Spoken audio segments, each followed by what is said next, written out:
यदि कोही पनि प्यारेन्ट्सहरूले आफ्नो बच्चालाई मैले तेरो लागि यत्रो गरिदिएँ, तँलाई यति राम्रो इन्भाइरोमेन्ट दिएर हुर्काएँ, सकि नसकि यत्रो ठुलो स्कुल पढाएँ, तैँले जे भनिस् मैले त्यो पुऱ्याएँ भनेर जताइराख्ने बानी छ भने त्यसलाई हामीले टक्सिक प्यारेन्टिङ भनेर भन्ने गर्छौँ।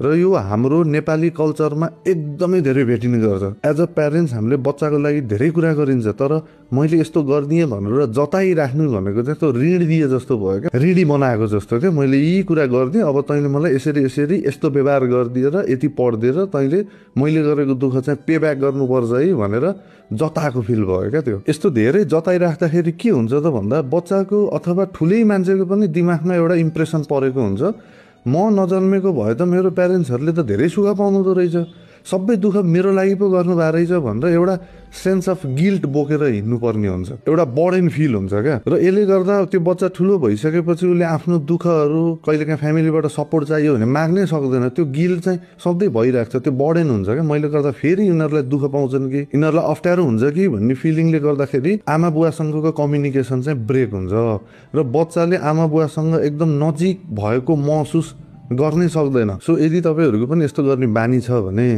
त्यो मायाको भारी चाहिँ बच्चाहरूलाई बोकाउन छोडिदिनु होला तुरुन्तै।